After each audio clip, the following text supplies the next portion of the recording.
صبح کا وقت تھا اور گھر میں خوب چہل پہل تھی۔ صحن میں لگے نیم کے درخت کے نیچے رشتہ دار عورتیں بیٹھی پیاز اور ٹماٹر کاٹ رہی تھی اور ساتھ ہی محلے بھر کی غیبتیں بھی چل رہی تھیں۔ عنایہ اپنے کمرے میں آئینے کے سامنے کھڑی بال سیدھے کر رہی تھی جب اس کی سب سے پکی سہیلی مریم کمرے میں ہانپتی ہوئی داخل ہوئی۔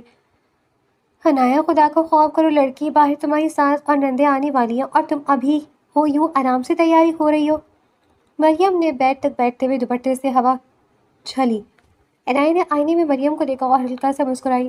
تو کیا کروں مریم، بھاگ دوڑ شروع کر دوں؟ پتہ ہے مجھے کہ وہ لوگ رخصتی کی تاریخ پکی کرنے آ رہے ہیں، پر دل ہے کہ عجیب سا گھبرا رہا ہے۔ گھبرانا کیسا؟ چودھری عادل اتنا اچھا لڑکا ہے، شہر میں نوکری کرتا ہے، شرافت اس کے چہرے سے ٹپکتی ہے۔ اب کیا تمہیں وہ سائیں سرمد شیرازی چاہیے جو ہر وقت بندوق تانے پھرتا ہے؟ مریم نے مذاق میں کہا۔ سرمد کا نام سنتی عنایہ کے ہاتھ سے کنگھی چھوٹ کر نیچے گری۔ اس کا چہرہ پل بھر میں سفید پڑ گیا۔ مریم، دوبارہ اس بدتمیز انسان کا نام میری زبان پر مت لانا۔ تمہیں پتہ ہے نا ہمارے خاندان کی ان سے پرانی دشمنی ہے۔ میرے تایا اور ان کے باپ کے بیچ جو کچھ ہوا، اس کے بعد میں اس شخص کی شکل بھی نہیں دیکھنا چاہتی۔ مریم نے جلدی سے اٹھ کر کنگھی اٹھائی۔ ارے میں تو مذاق کہی تھی بابا، تم تو سنجیدہ ہی ہو گئی۔ چلو اب جلدی کرو، نیچے چلو۔ عنایہ جیسے ہی چائے کی ٹرے اٹھا کر صحن میں آئی، اس کا سامنا اپنے کزن فراز سے ہو گیا جو ہاتھ میں پکوڑوں کی پلیٹ لیے اچھالتا ہوا آ رہا تھا۔ او ہو، ہماری ہونے والی دلہن، داماد پر کام چائے لے کر جا رہی ہیں؟ ذرا دیکھنا چودھری صاحب کی چائے میں چینی تیز رکھنا، کہیں وہ پہلی ملاقات میں پھیکے نہ پڑ جائے، فراز نے ہنسی کے ساتھ کہا۔ عنایہ نے اسے گھورا۔ فراز بھائی، خدا کے لیے اس وقت میرے اعصاب کا امتحان مت لیں۔ پہلی امی نے 100 باتیں اور 100 ہدایتیں دے کر بھیجا ہے کہ چائے گرنی نہیں چاہیے، چمچ کی آواز نہیں آنی چاہیے۔ ارے تو میں کون سے تمہاری چائے میں نمک ملا رہا ہوں، میں تو بس دلہا بھائی کی صحت کا خیال رکھ رہا ہوں۔ ویسے اگر وہ تمہیں پسند نہ آئے تو بتا دینا، میں اب بھی کنوارا ہوں اور تمہارے لیے قربانی دینے کو تیار ہوں، فراز نے ہاتھ سینے پر رکھ کر ڈرامائی انداز میں کہا۔ فراز، تم باز نہیں آؤ گے نا؟ جاؤ باہر مردانے میں جا کر ابو کا ہاتھ بٹاؤ، یہاں عورتوں میں کیا کھڑے ہو؟ عنایہ کی امی نے باورچی خانے سے نکلتے ہوئے فراز کو ڈانٹا تو وہ پلیٹ اٹھا کر معصوم بدنوا باہر بھاگ گیا۔ بیٹھک میں ماحول کافی خوشگوار تھا۔ عادل کی امی اور بہنیں عنایہ کو دیکھ کر بہت خوش ہوئیں۔ چائے پانی کا دور چلا اور پھر بات رخصتی پر آئی۔ دیکھیے بھابھی، ہم چاہتے ہیں کہ اگلے مہینے کی 14 تاریخ کو بارات لے آئیں، لڑکی کو آفس سے بس اتنی ہی چھٹیاں مل رہی ہیں۔ عادل کی امی نے عنایہ کی امی سے کہا۔ عنایہ کے ابو نے کچھ سوچتے ہوئے سر ہلا دیا۔ جی بالکل ٹھیک ہے، ہمیں کوئی اعتراض نہیں ہے، بس ہماری ایک ہی بیٹی ہے، اللہ اسے نصیب اچھی کرے۔ عنایہ وہیں کونے میں بیٹھی سب سن رہی تھی۔ دل تو مطمئن تھا کہ عادل ایک اچھا انسان ہے، لیکن ایک عجیب سی بے چینی تھی جو اس کے دل سے جا نہیں رہی تھی، جیسے کوئی طوفان آنے والا ہو۔ اگلی شام عنایہ اپنی امی کے کہنے پر بازار سے کچھ ضروری سامان لینے مریم کے ساتھ گئی۔ بازار میں کافی رش تھا اور وہ دونوں ایک دکان سے کپڑے دے کر باہر نکلی ہی تھیں کہ اچانک ایک کالی تیز رفتار گاڑی ان کے بالکل پاس آ کر رکی۔ سڑک پر موجود لوگ ڈر کر پیچھے ہٹ گئے۔ گاڑی کا دروازہ کھلا اور اس میں سے سائیں سرمد شیرازی اترا۔ کلف لگا سفید سوٹ، گلے میں کالی چادر اور آنکھوں پر سن گلاسز۔ اس کی شخصیت میں ایک خوفناک رعب تھا۔ اسے دیکھتے بازار کے دکانداروں نے سلام کرنا شروع کر دیا۔ سرمد کی نظر سیدھا عنایہ پر پڑی۔ وہ چلتا ہوا بالکل اس کے سامنے آ کر رک گیا۔ مریم نے ڈر کے مارے عنایہ کا ہاتھ زور سے پکڑ لیا۔ سنا ہے شہر سے کوئی بابو تمہاری ڈولی اٹھانے آ رہا ہے؟ سرمد نے اپنی بھاری اور سرد آواز میں پوچھا۔ اس کے چہرے پر ایک عجیب سی مسکراہٹ تھی جو غصے کو چھپا رہی تھی۔ عنایہ نے ڈرنے کے بجائے اپنی نظریں اونچی کی اور سرمد کی آنکھوں میں دیکھا۔ ہاں آ رہا ہے، اور آپ کو اس سے کوئی غرض نہیں ہونی چاہیے، ہماری شادی اگلی 14 تاریخ کو ہے۔ سرمد ایک قدم اور آگے بڑھا۔ اس کی آنکھوں میں جلال اتر آیا۔ میری اجازت کے بغیر اس گاؤں میں پتا بھی نہیں ہلتا عنایہ، اور تم کسی اور کے نام کی مہندی لگانے کا سوچ رہی ہو؟ سائیں سرمد شیرازی، اپنی حد میں رہیں، آپ جاگیردار ہوں گے اپنی حویلی کے، میری نہیں۔ ہمارے خاندانوں کی دشمنی اپنی جگہ، لیکن میری زندگی پر آپ کا کوئی حق نہیں ہے۔ عنایہ نے غصے سے کانپتے ہوئے لیکن مضبوطی سے کہا۔ سرمد نے ایک گہرا سانس لیا۔ اس کے چہرے کے تاثرات سخت ہو گئے۔ حق کیا ہوتا ہے یہ میں تمہیں بہت جلد سکھا دوں گا۔ 14 تاریخ یاد رکھنا، کیونکہ اس دن فیصلہ صرف میری مرضی کا ہوگا، چودھریوں کی مرضی کا نہیں۔ یہ کہہ کر سرمد مڑا اور تیز قدموں سے گاڑی میں بیٹھ کر چلا گیا۔ پیچھے مٹی کا غبار چھوڑ گیا۔ عنایہ جب گھر پہنچی تو اس کے پاؤں کانپ رہے تھے۔ وہ سیدھی اپنے کمرے میں گئی اور دروازہ بند کر کے بیٹھ گئی۔ مریم نے اسے بہت سمجھانے کی کوشش کی، لیکن وہ کچھ بولنے کے قابل نہیں تھی۔ رات کے وقت حویلی کا منظر بالکل الگ تھا۔ سائیں سرمد شیرازی اپنے کمرے میں کھڑا سگریٹ کی کش لے رہا تھا۔ اس کی آنکھیں سرخ ہو رہی تھیں اور غصے سے اس کے ہاتھ کی رگیں تنی ہوئی تھیں۔ بڑی بیگم سرمد کی امی کمرے میں داخل ہوئیں۔ انہوں نے سرمد کا یہ روپ دکھا تو سمجھ گئی کہ معاملہ سنگین ہے۔ سرمد، میں نے سنا ہے تم آج بازار میں اس لڑکی کے سامنے گئے تھے، کیوں پرانی آگ کو دوبارہ دے رہے ہو؟ اس کے باپ اور تمہارے چچا کے بیچ جو ہوا وہ ماضی تھا، بڑی بیگم نے سمجھانے والے انداز میں ان سے کہا تھا۔ سرمد نے سگریٹ کی راکھ جھاڑی اور مڑا۔ امی سائیں، بات اب ماضی کی نہیں ہے، وہ لڑکی کسی اور کی نہیں ہو سکتی۔ اس کے خاندان نے ہمارے ساتھ جو کیا اس کا بدلہ میں یوں لوں گا کہ ان کی عزت اب میری حویلی کی زینت بنے گی۔ وہ ایک معصوم لڑکی ہے سرمد، اپنی انا کے چکر میں کسی کی زندگی برباد مت کرو۔ بڑی بیگم نے اونچی آواز میں کہا۔ میرا فیصلہ ہو چکا ہے امی سائیں، اب 14 تاریخ کو ہی پتہ چلے گا کہ جیت کس کی ہوتی ہے۔ سرمد نے سرد لہجے میں کہا اور کمرے کی لائٹ بند کر دی۔ بازار والے واقعے کو 3 دن گزر چکے تھے، لیکن عنایت کے دل سے وہ خوف نہیں نکل رہا تھا۔ وہ ہر وقت گمسم سی رہنے لگی تھی۔ کمرے میں شادی کے گیت گائے جا رہے تھے، ڈھولک کی تھاپ گونج رہی تھی، لیکن عنایت کو یوں لگ رہا تھا جیسے یہ ڈھولک نہیں بلکہ اس کی بربادی کا کوئی الارم ہو۔ عنایت، او عنایت، کہاں کھوئی ہوئی ہو؟ ذرا یہ اپ ٹرن کا پیالہ تو پکڑنا۔ مریم نے اس کے اشارے کو ہلاتے ہوئے کہا۔ عنایت نے چونک کر مریم کو دیکھا اور پیالہ تھام لیا۔ مریم، میرا دل بہت گھبرا رہا ہے، مجھے لگ رہا ہے سربت کچھ بہت برا کرنے والا ہے۔ اس دن بازار میں اس کی آنکھیں بتا رہی تھی کہ وہ چپ نہیں بیٹھے گا۔ مریم نے ادھر ادھر دیکھا کہ کوئی سن نہ لے، پھر دھیمی آواز میں بولی، تم پاگل ہو گئی ہو کیا؟ وہ سائیں سرمد شرازی ضرور ہے، پر اس کا مطلب یہ نہیں کہ وہ چوہدریوں کی بارات پر حملہ کر دے گا۔ قانون نام کی بھی کوئی چیز ہوتی ہے، تم بس عادل کا سوچو اور خوش ہو۔ تم سرمد کو نہیں جانتی مریم، وہ قانون کو اپنے جوتے کی نوک پر رکھتا ہے۔ عنایت نے ٹھنڈی آہ بھرتے ہوئے کہا۔ اسی شام مردانے میں عنایت کا بوت آیا اور چچا بیٹھے شادی کی انتظامات پر بات کر رہے تھے۔ فراز بھی وہیں ایک کونے میں بیٹھا سب کی باتیں سن رہا تھا۔ بھائی جان، میں کہہ رہا ہوں کہ ہمیں سیکیورٹی کا کچھ انتظام کرنا چاہیے، شرازیوں کا کوئی بھروسہ نہیں، ان کا لڑکا سرمد پورے علاقے میں اپنی ضد کے لیے مشہور ہے۔ عنایت کے چچا نے چائے کا کپ رکھتے ہوئے تشویش کا اظہار کیا۔ عنایت کے ابو نے نفی میں سر ہلایا۔ نہیں یار، اب اتنے سال گزر گئے اس بات کو، چوہدریوں کی بارات شہر سے آ رہی ہے، وہ خود ماشاءاللہ اثر و ذوق والے لوگ ہیں، سرمد کیوں خواہ ہماری خوشی میں ٹانگ اڑائے گا؟ تایا جان نے غصے سے اپنا حقہ سائڈ پہ رکھا۔ تم سرمد کے باپ کو بھول گئے ہو کیا؟ اس نے ہمارے خاندانی کاروبار کو تباہ کرنے میں کوئی کسر چھوڑی تھی۔ یہ سرمد اسی کا خون ہے، مجھے تو ڈر ہے کہ وہ اس شادی کو اپنے باپ کا بدلہ لینے کا ذریعہ نہ اپنا لے۔ فراز نے لڈو چباتے ہوئے بیچ میں بولا۔ تایا ابو، آپ تو یوں ڈر رہے ہیں جیسے سرمد بھائی کوئی فلم کے ہیرو ہیں جو ہیلی کاپٹر سے آئیں گے اور عنایت کو اٹھا کر لے جائیں گے۔ ارے بابا، ہم بھی تو یہاں بیٹھے ہیں نا، پکوڑے تھوڑی تل رہے ہیں۔ فراز، تم اپنی کامیڈی بند کرو اور جا کر دیکھو کہ لائٹننگ والا آیا کہ نہیں۔ ابو نے اسے گھورا تو فراز جلدی سے اٹھ کھڑا ہوا۔ اچھا بابا، جا رہا ہوں، ویسے سچ بولو تو سیکیورٹی ہونی چاہیے، چاہے وہ میلی ہی کیوں نہ ہو۔ فراز بڑبڑاتا وہ باہر نکل گیا۔ ادھر شرازی حویلی میں ماحول بالکل مختلف تھا۔ رات کے اندھیرے میں سرمد اپنے پالتو شکاری کتے کے پاس کھڑا تھا اور اسے گوشت کے ٹکڑے ڈال رہا تھا۔ اس کا قریبی دوست اور مینیجر شاہ میر اس کے پاس آ کر رکا۔ سرمد، تم نے مجھ سے چوہدریوں کے روٹ اور ان کی بارات کی ٹائمنگ معلوم کرنے کو کہا تھا، وہ میں نے پتہ کر لی ہے، شاہ میر نے ایک کاغذ سرمد کی طرف بڑھاتے ہوئے کہا۔ سرمد نے کاغذ لیے بغیر کتے کی پیٹھ پر ہاتھ پھیرا۔ کیا ٹائم ہے ان کا؟ 14 تاریخ کی ٹھیک دوپہر 2 بجے وہ لوگ گاؤں کی حدود میں داخل ہوں گے۔ لیکن سرمد، ایک بات بولوں؟ شاہ میر نے جھجکتے ہوئے پوچھا۔ بول۔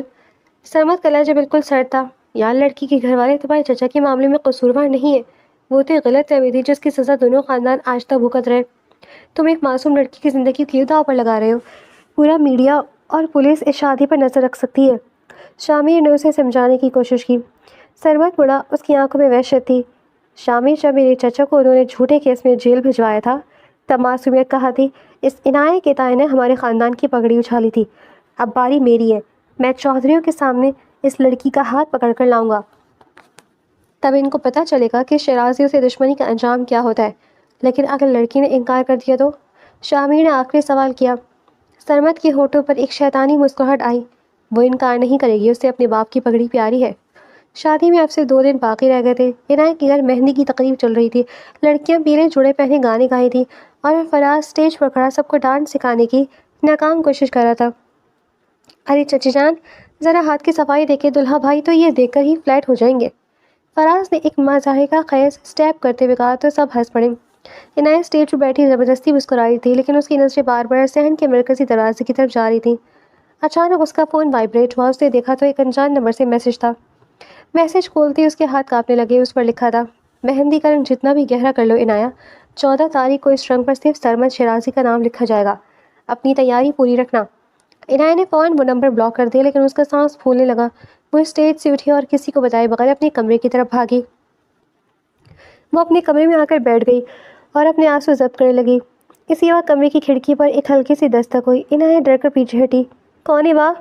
اس نے کانپتی آواز سے پوچھا۔ کھڑکی آہستہ سے کھلی اور اندھیرے میں سے ایک چہرہ نمودار ہوا۔ وہ کوئی اور نہیں، سرمد شیرازی کا پکا ملازم اور اس کا خاص بندہ قادر تھا۔ قادر نے اپنی جیب سے ایک چھوٹی سی چٹھی نکالی اور کمرے کے اندر پھینک دی۔ چھوٹی بی بی، سائے نے کہا ہے کہ اگر آرام سے حویلی آنا ہے تو بارات کو منع کر دو، ورنہ 14 تاریخ کو بارات کے ساتھ جو ہوگا اس کے ذمہ دار آپ کے ابو ہوں گے۔ اس سے پہلے کہ عنایت چیختی، قادر اندھیرے کا فائدہ اٹھاتے ہوئے کھڑکی سے کود کر غائب ہو گیا۔ عنایت نے کانپتے ہاتھوں سے وہ چٹھی اٹھائی۔ اس میں ایک بندوق کی گولی لپٹی ہوئی تھی۔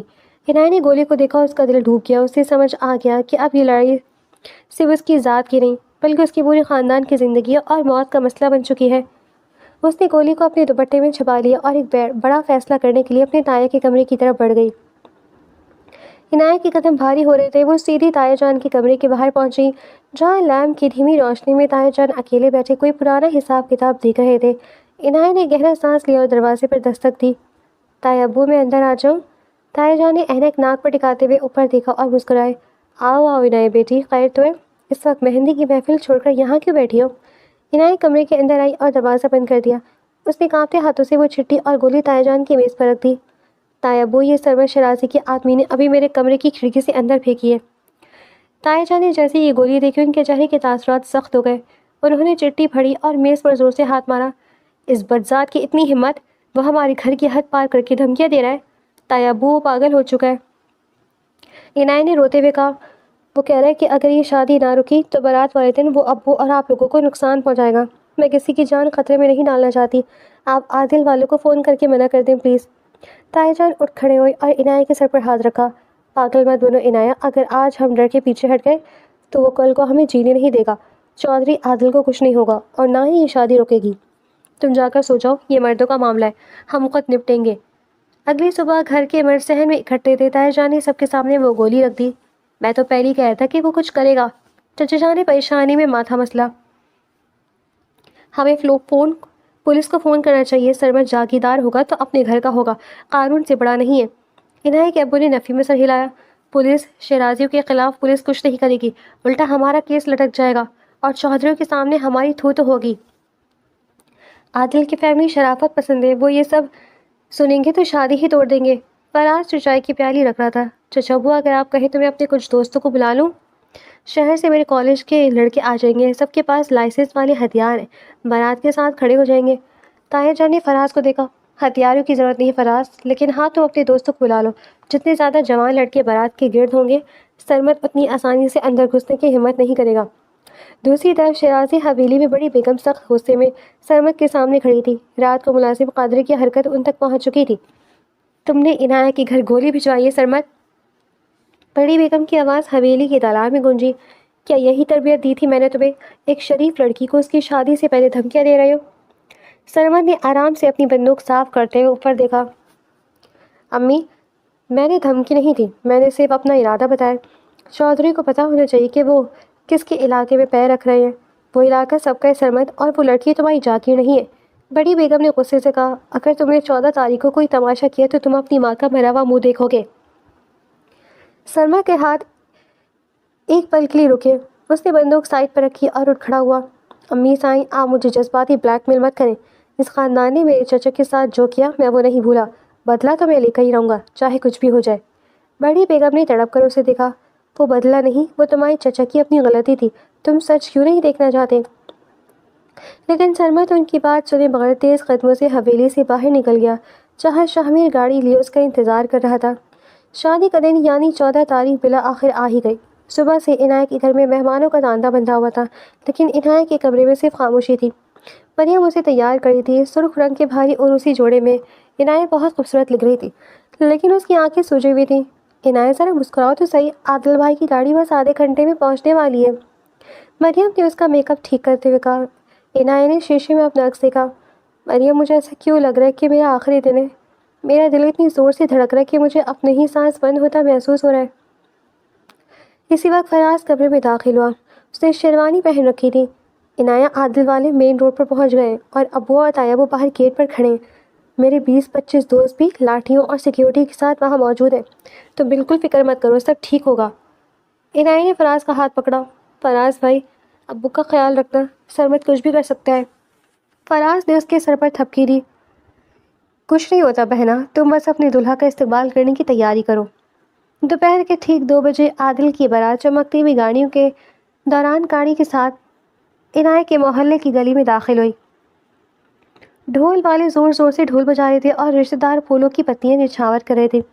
عادل کار سے اترا، اس کے چہرے پر خوشی صاف نظر آ رہی تھی۔ تائی جان اور ابو نے آگے بڑھ کر عادل کے والد کو گلے لگایا۔ ابھی بارات کے آدھی لوگ ہی اندر ہال کی طرف بڑھ رہے تھے کہ اچانک گلی کے موڑ سے 3 کالی گاڑیاں انتہائی تیز رفتاری سے آئیں اور بارات کے بالکل سامنے بریک ماری۔ بریکوں کی چیخ نے دھول کی آواز کو ایک دم روک دیا۔ سب لوگ سہم کر پیچھے ہٹ گئے۔ پہلی گاڑی کا دروازہ کھلا اور سرمد شیرازی اپنے 5 مسلح گارڈز کے ساتھ باہر اترا۔ اس کی آنکھیں غصے سے بالکل سرخ تھیں اور اس کے ہاتھ میں اس کی چمکتی ہوئی پسٹل تھی۔ باراتیوں میں افراتفری مچ گئی، عورتیں چیخنے لگیں اور مرد پیچھے ہٹنے لگے۔ عنایہ کے ابو آگے بڑھے، ان کا چہرہ غصے سے کانپ رہا تھا۔ سرمد شیرازی، یہ کیا بدتمیزی ہے؟ میرے گھر کے باہر سے اپنی گاڑیاں ہٹاؤ۔ سرمد نے پسٹل کا رخ اوپر کیا اور ہوا میں ایک فائر کیا۔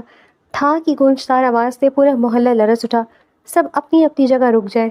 سرمد کی گرجدار آواز گونجی، چودھری عادل، اگر اپنی اور اپنے خاندان کی جان پیاری ہے تو یہ بارات یہیں سے واپس موڑ لو، کیونکہ یہ لڑکی صرف میری ہے اور میرے جیتے جی کسی اور کی ڈولی میں نہیں بیٹھ سکتی۔ عادل کے والد نے غصے اور ڈر کے مارے اپنے بیٹے کا ہاتھ پکڑ کر پیچھے کھینچا۔ فراز اور اس کے دوست لاٹھیاں تان کر آگے بڑھنے لگے، لیکن تائی جان نے ہاتھ کے اشارے سے انہیں روک دیا، کیونکہ سرمد کے گارڈز کی بندوقیں سیدھی ان کے سینوں پر تھیں۔ سرمد شیرازی، تم اندھے ہو گئے ہو کیا؟ تائی جان غصے سے چلائے، شریفوں کی بارات پر گولیاں چلاتے تمہیں شرم نہیں آتی؟ قانون کو مذاق بنا رکھا ہے تم نے۔ سرمد نے پسٹل کا رخ تائی جان کی طرف گھمایا۔ قانون کی بات میرے سامنے مت کرنا چودھری، جب میرے چچا کو جھوٹے کیس میں حوالات کے پیچھے سڑایا تھا تب تمہارا قانون کہاں سو رہا تھا؟ میں یہاں تم سے بحث کرنے نہیں آیا۔ پھر وہ عادل کی طرف مڑا جو خوف سے پیلا پڑ چکا تھا۔ اوئے بابو، گھڑی دیکھ اور 5 منٹ کے اندر اپنی گاڑیاں یہاں سے نکال، ورنہ اگلی گولی تیرے سینے میں ہوگی۔ سرمد بیٹا، خدا کے لیے ایسا مت کرو، میری بیٹی کی زندگی برباد مت کرو۔ عنایہ کے ابو نے ہاتھ جوڑ دیے، ان کی آنکھوں میں آنسو تھے۔ چچا سائیں، ہاتھ مت جوڑے، مجھے اچھا نہیں لگتا۔ سرمد نے سرد لہجے میں کہا، اگر بیٹی کی زندگی بچانی ہے تو قاضی صاحب کو باہر بلاؤ، نکاح آج ہی ہوگا، لیکن دلہا بدلے گا۔ اندر کمرے میں کھڑکی سے گولی کی آواز سنتے ہی عنایہ کا دل حلق کو آ گیا تھا۔ مریم نے گھبرا کر دروازہ اندر سے بند کر دیا۔ اسی وقت فراز ہاپتا ہوا پچھلے دروازے سے اندر داخل ہوا، اس کے چہرے پر ہوائیاں اڑ رہی تھیں۔ عنایہ غضب ہو گیا، سرمد نے باہر بارات روک دی ہے۔ فراز نے دیوار کا سہارا لیتے ہوئے کہا، اس کے پاس 15-20 مسلح بندے ہیں، وہ عادل کو جان سے مارنے کی دھمکی دے رہے اور کہہ رہے کہ نکاح اس کے ساتھ ہوگا۔ عنایہ بیڈ سے کھڑی ہوئی، کیا ابو کہاں ہیں؟ تائی ابو ٹھیک ہے؟ ابو باہر اس کے سامنے کھڑے ہیں، پر سرمد پاگل ہو چکا ہے، وہ کسی کی نہیں سن رہا۔ فیاض نے غصے سے مٹھیاں بھیجی، عادل کے گھر والے تو گاڑیوں میں بیٹھنے کی تیاری کر رہے ہیں، وہ ڈر گئے ہیں۔ عنایہ نے اپنے آنسو صاف کیے، فراز بھائی مجھے باہر لے چلو، میں اپنے خاندان کو اس وحشی کے لیے قربان نہیں کر سکتی۔ باہر کا منظر انتہائی دردناک تھا۔ عادل اور اس کے گھر والے اپنی گاڑیوں میں بیٹھ کر تیزی سے گلی سے نکل چکے تھے۔ رشتہ دار عورتیں اپنے بچوں کو لے کر گھروں میں چھپ رہی تھیں۔ سرمد وہیں چوک پہ کھڑا تھا جیسے کوئی فاتح ہو۔ عنایہ جیسے ہی گیٹ سے باہر نکلی، سب کی نظر اس پر پڑی۔ سرخ رنگ کے جوڑے میں گھونگھر اٹھائے وہ سیدھی سرمد کے سامنے آ کر کھڑی ہو گئی۔ بس یہی چاہتے تھے نا تم؟ عنایہ کی آواز میں زہر گھلا ہوا تھا، تمہیں اپنی انا کی تسکین چاہیے تھی۔ دیکھ لو، دلہا بھاگ گیا، میرے باپ کی پکڑی اچھل گئی، اب بولو کیا چاہتے ہو؟ سرمد نے اسے اوپر سے نیچے تک دیکھا۔ میں نے کہا تھا نا عنایہ، تم کسی اور کی نہیں ہو سکتی۔ اب بھی وقت ہے، قاضی صاحب اندر موجود ہے، نکاح کے کاغذات پر دستخط کرو اور عزت سے میرے ساتھ حویلی چلو۔ عنایہ کے ابو نے آگے بڑھ کر اسے روکا، نہیں عنایہ، اس ظالم کے سامنے مت جھکو، یہ ہمیں گولی مار دے گا، مارنے دو، پر تم اس کے ساتھ نہیں جاؤ گی۔ عنایہ نے اپنے ابو کا کانپتا ہوا ہاتھ پکڑا، ابو سائیں، اگر مجھے کچھ ہو گیا تو آپ لوگ جی لیں گے، پر اگر آپ میں سے کسی کو کچھ ہوا تو میں خودکشی کر لوں گی۔ پھر وہ سرمد کی طرف مڑی، مجھے منظور ہے، بلاؤ قاضی کو، پر ایک بات یاد رکھنا سرمد شیرازی، تم میرا جسم تو حویلی لے جا سکتے ہو، میری روح پر تمہارا حق کبھی نہیں ہوگا۔ سرمد نے قاضی صاحب کو اشارہ کیا، گلی کے موڑ پر بندوقیں سائے میں بغیر کسی دھوم دھام کے روتی ہوئی عنایت کا سرخ نکاح سرمد شیرازی سے پڑھا دیا گیا۔ نکاح کی اور رخصتی کے نام پر سرمد نے خود گاڑی کا دروازہ کھولا اور عنایت خاموشی سے جا کر بیٹھ گئی، جبکہ پیچھے اس کا باپ سسکیاں لے رہا تھا اور فراز بے بسی سے زمین پر بیٹھ گیا۔ حویلی کا ماحول بالکل سنسان تھا۔ جب سرمد عنایت کو لے کر حویلی کے دالان میں پہنچا تو بڑی بیگم پہلے سے وہاں کھڑی تھی۔ ان کے چہرے پر شدید غصہ اور افسوس تھا۔ لے آئے تم اسے؟ بڑی بیگم نے عنایت کے لال جوڑے اور سوجی ہوئی آنکھوں کو دیکھ کر سرمد سے پوچھا، اپنے باپ کی طرح تم نے بھی ایک معصوم کی بد دعا ہی لی ہے۔ امی سائیں، یہ اب اس حویلی کی بہو ہے، اس کا کمرہ تیار کروائیں، سرمد نے بنا کسی تاثر کے کہا۔ بڑی بیگم نے آگے بڑھا اور انہوں نے عنایت کو گلے لگا لیا۔ عنایت کے سینے سے لگ کر پھوٹ پھوٹ کر رو پڑی، میری بچی، میں شرمندہ ہوں کہ میرا بیٹا اتنا بڑا ظالم نکلا، پر تم فکر مت کرو، جب تک میں زندہ ہوں یہ حویلی تمہارا کچھ نہیں بگاڑ سکتی۔ بڑی بیگم نے روتے ہوئے اسے تسلی دی۔ سرمد یہ سب دیکھ کر بنا کچھ کہے اپنے کمرے کی طرف بڑھ گیا۔ بڑی بیگم نے خود عنایت کا ہاتھ پکڑ کر اسے کمرے کے اندر پہنچا دیا۔ دروازہ بند ہوا تو عنایت بیڈ کے کونے پر بیٹھ کر اپنی نصیب پر رونے لگی۔ شوق پورا ہو گیا تمہارا؟ عنایت نے اپنا گھونگھٹ پیچھے کرتے ہوئے غصے سے سرمد کو گھورا۔ ایک مجبور لڑکی کو بندوق کی نوک پر بیٹھا کر لا کر خود کو بہت بڑا 30 مار خان سمجھ رہے ہو؟ سرمد نے سرد نظروں سے اسے دیکھا اور شیروانی کے بٹن کھولتے ہوئے بولا، زبان سنبھال کر بات کرو عنایت، تم اب سائیں سرمد شیرازی کی بیوی ہو۔ یہ حویلی اب تمہارا گھر ہے اور تمہیں میری مرضی کے مطابق ہی یہاں رہنا ہوگا۔ بیوی؟ عنایت زہریلی ہنسی ہنسی، تم نے صرف ایک کاغذ کے ٹکڑے پر دستخط کروائے سرمد، میرے دل میں تمہارے لیے صرف اور صرف نفرت ہے۔ تم نے میرے باپ کی پگڑی اچھالی ہے، میں تمہیں کبھی معاف نہیں کروں گی۔ سرمد ایک قدم آگے بڑھا، اس کے چہرے پر جلال تھا۔ مجھے تمہاری معافی کی ضرورت نہیں ہے، میں نے اپنا بدلہ پورا کر لیا، میرے لیے اتنا ہی کافی ہے۔ یہ کہہ کر وہ اپنا تکیہ اٹھا کر صوفے پر جا لیٹا اور کمرے میں لائٹ بند کر دی۔ اگلی صبح حویلی کے مرکزی گیٹ پر شور شرابہ سن کر گارڈز الرٹ ہو گئے۔ فراز اپنی پرانی موٹر سائیکل پر غصے سے تلملاتا ہوا پہنچا۔ وہ اندر گھسنے کی کوشش کر رہا تھا لیکن 2 گارڈز نے اسے روک رکھا تھا۔ وہیں چھوڑو مجھے، اپنی جاگیرداری اپنے پاس رکھو، میں اپنی بہن سے ملنے آیا ہوں، فراز اونچی آواز میں چلا رہا تھا۔ اسی وقت سرمد دالان میں آیا۔ فراز کو دیکھ کر اس نے گارڈز کو ہٹنے کا اشارہ کیا۔ فراز تیز قدموں سے سرمد کے سامنے آیا اور اس کا گریبان پکڑنے والا تھا کہ گارڈز نے بندوقیں تان لی۔ بندوقیں نیچے کرو، سرمد نے گارڈز کو ڈانٹا، پھر فراز کی طرف بڑھا۔ فراز، تم یہاں لڑنے آئے ہو یا پھر عنایت سے ملنے؟ فراز کا سانس پھولا ہوا تھا۔ سرمد شیرازی، اگر میری بہن کو ایک خراش بھی آئی نا تو میں بھول جاؤں گا کہ تم کتنے بڑے سائیں ہو۔ قانون تم خرید سکتے ہو پر ایک بھائی کا غصہ نہیں خرید سکتے۔ وہ میری بیوی ہے فراز، اسے یہاں کوئی تکلیف نہیں ہوگی، تم جا کر چچا سائیں کو بتا دو کہ وہ محفوظ ہے، سرمد نے سنجیدگی سے کہا۔ اتنے میں بڑی بیگم عنایت کو ساتھ ہی باہر آئیں۔ عنایت نے فراز کو دیکھا تو دوڑ کر اس کے گلے لگ گئی۔ فراز بھائی، ابو کیسے ہیں؟ امی ٹھیک ہے، ابو کی طبیعت تھوڑی سی ناساز ہے پر تم فکر مت کرو، میں سب سنبھال لوں گا۔ فراز نے عنایت کے سر پر ہاتھ رکھا اور سرمد کو گھورتے بولا، میں بہت جلد تمہیں یہاں سے قانونی طور پر لے جاؤں گا، بس چند دن حوصلہ رکھو۔ فراز مل کر واپس چلا گیا۔ دوپہر کے وقت سرمد حویلی کے لان میں اپنے دوست شاہمیر کے ساتھ بیٹھا تھا۔ شاہمیر چائے کا کپ ہاتھ میں لیے سرمد کے چہرے کے تاثرات پڑھا تھا۔ تو مل گئی تمہیں کامیابی، سکون ملا؟ شاہمیر نے طنز کیا۔ سرمد نے سگریٹ کا کش لیا۔ تم کیا کہنا چاہتے ہو شاہمیر؟ صاف بولو۔ یار سرمد، میں تمہارا دوست و دشمن نہیں، تم نے بدلہ لینے کے لیے لڑکی کو تو حاصل کر لیا، پر کیا تمہیں اس کے چہرے پر وہ خوف اور نفرت دیکھ کر واقعی سکون ملا؟ تم نے اپنی زندگی بھی عذاب بنا لی اور اس کی بھی۔ شاہمیر نے اسے سمجھایا۔ سرمد نے کوئی جواب نہیں دیا لیکن اس کی خاموشی بتا رہی تھی کہ شاہمیر کی بات اس کے دل پر لگی ہے۔ وہ خود بھی اندر سے ایک عجیب سے پیشمانی کا شکار ہو رہا تھا جو اس کی انا تسلیم نہیں کر رہی تھی۔ شام کو اچانک حویلی پر ایک مصیبت ٹوٹ پڑی۔ سرمد کے پرانے دشمن ملا برادری کے لوگ جن کا زمین کا تنازع چل رہا تھا، انہوں نے حویلی کے پچھلے راستے پر اچانک فائرنگ کر دی۔ گولیاں چلنے کی آواز سے حویلی میں کہرام مچ گیا۔ سب اندر چھپ جاؤ، سرمد نے چلاتے ہوئے اپنی پسٹل نکالی اور باہر کی طرف بھاگا۔ عنایت اور بڑی بیگم دالان میں کھڑی تھی۔ اچانک ایک گولی حویلی کی کھڑکی کا شیشہ توڑتی ہوئی اندر آئی۔ سرمد باہر سہمی دشمنوں کو مقابلہ کر رہا تھا کہ ایک حملہ آور دیوار پھاند کر اندر دلان کی طرف بڑھا۔ اس کا نشانہ سیدھا سرمد کی پشت پر تھا۔ عنایت نے کھڑکی سے منظر دیکھا۔ نفرت اپنی جگہ تھی، لیکن ایک انسان کو یوں مرتے دیکھنا اس کے بس میں نہیں تھا۔ سرمد پیچھے دیکھو! عنایت نے زور سے چیخ کر اسے خبردار کیا۔ سرمد نے فوراً مڑ کر پوزیشن لی اور اس سے پہلے کہ وہ بندوق گولی چلاتا، سرمد نے اسے ڈھیر کر دیا، لیکن اسی افراتفری میں ایک اور گولی سرمد کے بازو کو چھوتی ہوئی نکل گئی اور وہ زخمی ہو کر وہیں بیٹھ گیا۔ دشمن کے باقی بندے گارڈز کے دباؤ کی وجہ سے بھاگ کھڑے ہوئے۔ حملہ رکنے کے بعد بڑی بیگم اور عنایت بھاگتی ہوئی سرمد کے پاس پہنچی۔ سرمد کے بازو سے خون تیزی سے بہہ رہا تھا اور وہ درد سے آنکھیں بند کیے ہوئے تھا۔ بڑی بیگم نے گھبرا کر کہا، عنایت جلدی سے اندر سے فرسٹ ایڈ باکس لے کر آؤ۔ عنایت بھاگ کر باکس لائی۔ وہ خود بھی کانپ رہی تھی، لیکن اس نے مضبوطی سے سرمد کا بازو پکڑا اور زخم صاف کرنے لگی۔ سرمد نے آنکھیں کھول کر عنایت کو دیکھا، جس کی آنکھوں میں اس وقت نفرت نہیں بلکہ ایک سچی فکر اور خوف تھا۔ تم نے مجھے آواز کیوں دی؟ سرمد نے دھیمی اور سنجیدہ آواز سے پوچھا۔ میں مر جاتا تو تمہاری جان چھوٹ جاتی۔ عنایت نے پٹی کو زور سے باندھا، جس سے سرمد کے منہ سے ہلکی سی سسکاری نکلی۔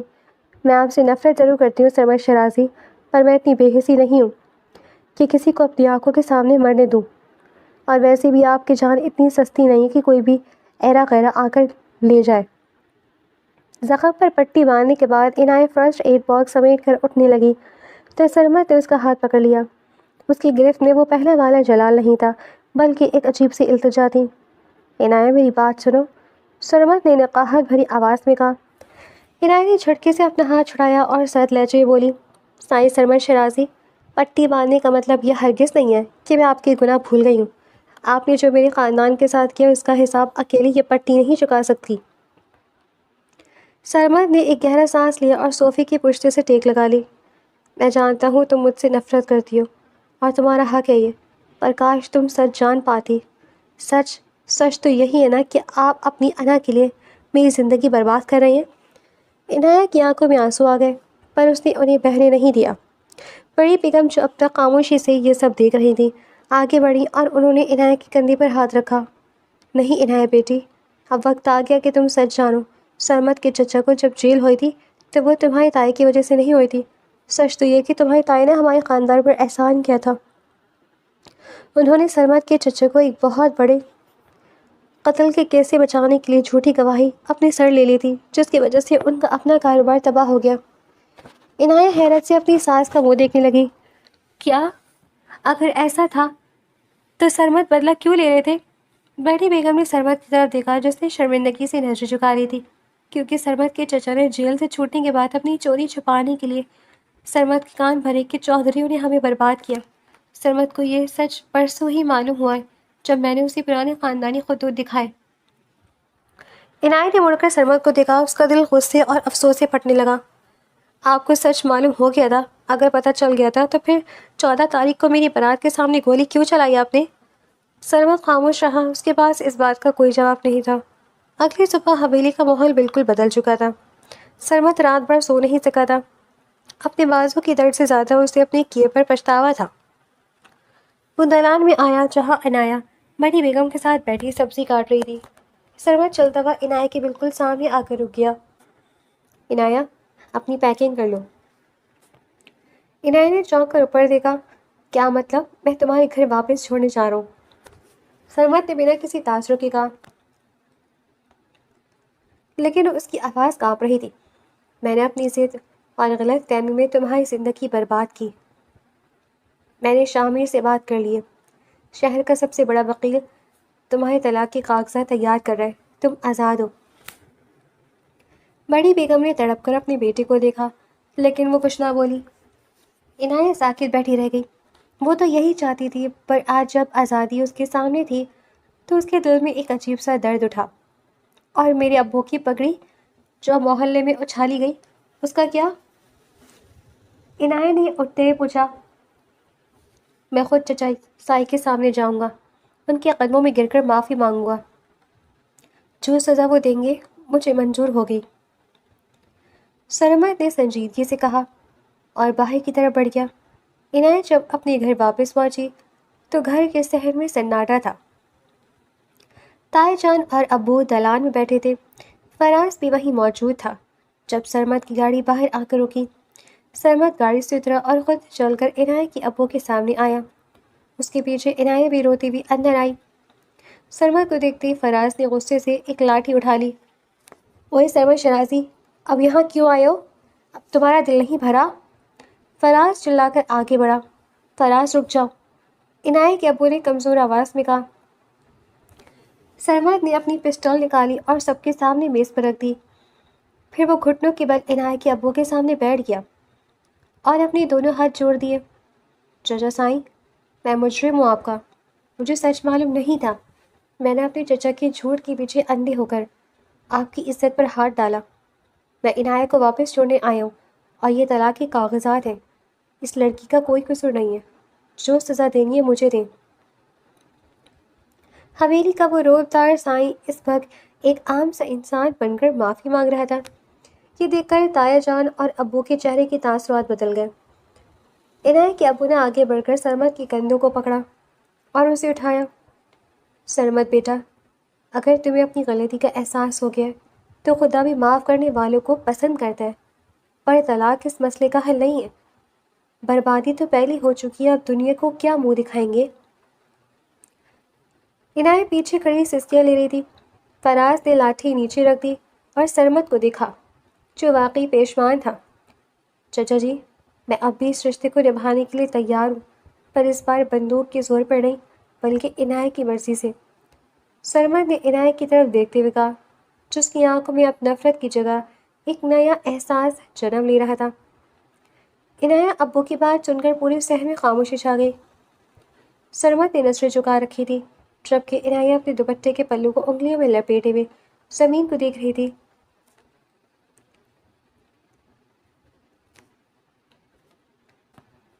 تایا جان نے اپنا حقہ ایک طرف رکھا اور گہرا سانس لے کر بولے، سرمد بیٹا، تم نے جو کیا وہ بہت بڑا گناہ ہے، پر انسان وہی اچھا ہے جو اپنی غلطی تسلیم کر لے۔ تم نے اپنی پسٹل یہاں رکھ دی اور معافی بھی مانگ لی۔ ہمارے دل صاف ہو گئے، پر اصل فیصلہ عنایہ کا ہے۔ یا اب اس گھر میں رہے گی یا تمہاری حویلی جائے گی، یہ یہی طے کرے گی۔ سرمد نے آہستہ سے سر اٹھایا اور عنایہ کی طرف دیکھا۔ عنایہ، میں تمہیں مجبور نہیں کروں گا۔ اگر تم اس گھر میں رہنا چاہتی ہو تو طلاق کے کاغذات یہی میز پر پڑے ہیں، اور اگر تم مجھے ایک موقع دینا چاہتی ہو تو میں وعدہ کرتا ہوں کہ تمہیں کبھی روٹنے نہیں دوں گا۔ عنایہ نے اپنے آنسو صاف کیا اور آگے بڑھی۔ اس نے میز پر پڑے طلاق کے کاغذات اٹھائے اور سب کے سامنے ان کے 2 ٹکڑے کر دیے۔ ابو سائیں، اگر میں اب یہاں رک گئی تو دانیال والے مجھے اور آپ کے جینے نہیں دیں گے۔ لوگ کہیں گے کہ حویلی والے نے 2 دن میں طلاق دے کر گھر بٹھا دیا۔ میں اپنی اور اپنے خاندان کی عزت کا تماشا نہیں بننے دوں گی۔ فراز نے ایک گہرا سانس لیا اور سرمد کے قریب آیا۔ دیکھو سرمد بھائی، میں نے لاٹھی تو نیچے رکھ دی ہے، پر میرا غصہ ابھی ٹھنڈا نہیں ہوا۔ اگر اب کی بار میری بہن کی آنکھ میں ایک آنسو بھی آیا تو میں حویلی کے سامنے آ کر دھرنا دے دوں گا، یاد رکھنا۔ سرمد کے ہونٹوں پر ایک ہلکی سی مسکراہٹ آئی۔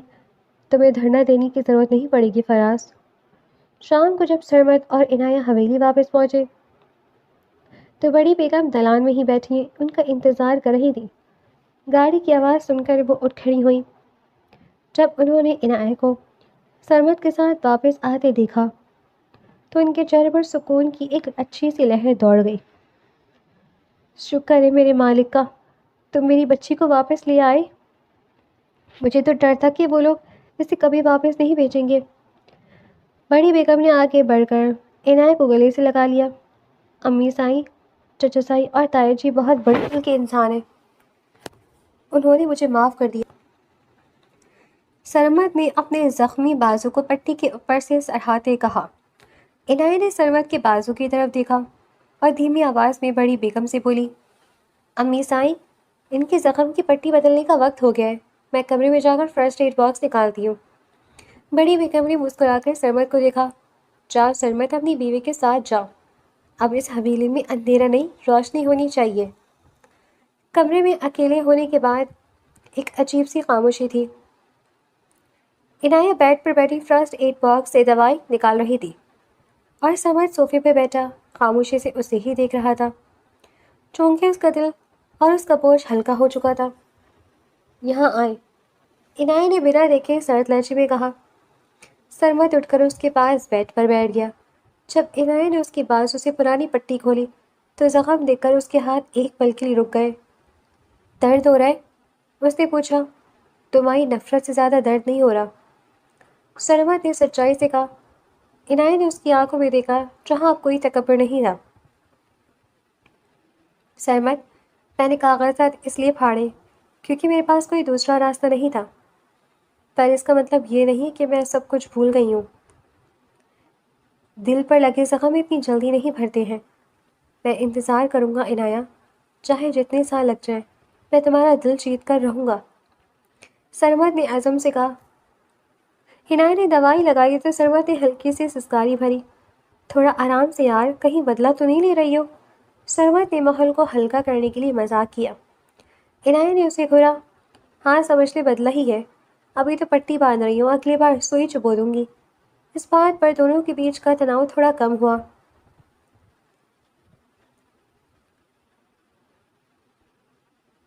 اگلے دن فراز حویلی پہنچ گیا، پر اس بار وہ اکیلا نہیں تھا، بلکہ اس کے ہاتھ میں مٹھائی کا ایک بڑا ڈبہ تھا۔ اسے گارڈز نے آپ عزت سے اندر آنے دیا کیونکہ سب جانتے تھے کہ وہ چھوٹے سائی کا سالہ ہے۔ ارے واہ، حویلی تو بڑی شاندار ہے یار، فراز دلان میں گھومتے ہوئے بول رہا تھا جب بڑی بیگم باہر آئی۔ کون ہو بھائی تم؟ بڑی بیگم نے حیرت سے پوچھا۔ فراز نے فوراً آگے بڑھ کر جھک کر سلام کیا۔ السلام علیکم بڑی بیگم، میں عنایہ کا کزن فراز ہوں۔ وہ ابو نے مٹھائی بھیجی تھی کہ چلو رشتہ تو بن ہی گیا ہے تو منہ میٹھا ہو جائے۔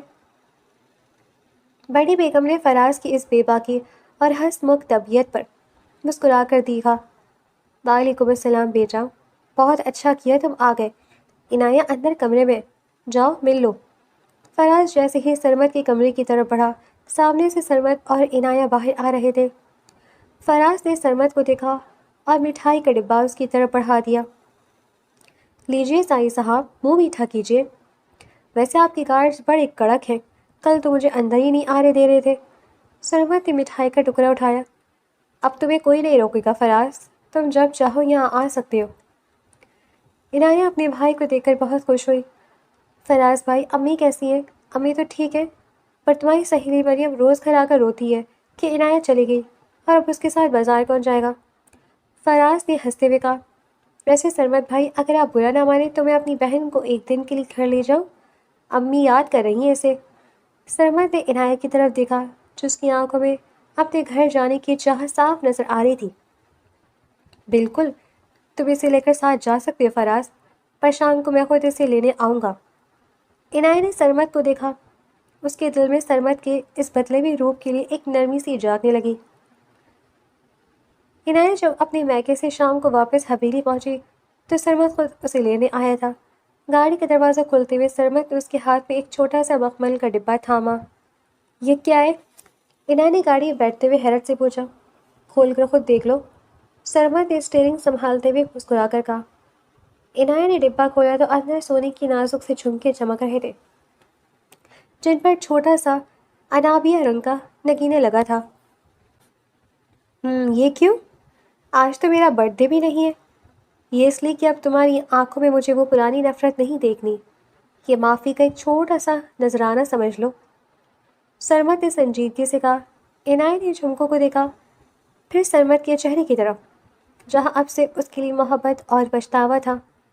اس نے جھمکے واپس بند کیے اور اپنے بیگ میں رکھتے ہوئے دھیمی آواز میں بولی، جھمکے تو اچھے پر پہنوں گی تبھی جب آپ مجھے اچھے سے بازار لے کر گول گپے کھلائیں گے۔ سرمد نے ہنس کر اسے دیکھا۔ بس اتنی سی بات؟ چلو ابھی گاڑی موڑ لیتے ہیں۔ نہیں نہیں، ابھی حویلی چلیں، بڑی بیگم انتظار کر رہی ہوں گی۔ عنایہ نے فوراً اس کا ہاتھ پکڑ کر روکا اور اس کے چھونے پر سرمد کے دل کی دھڑکن تیز ہو گئی۔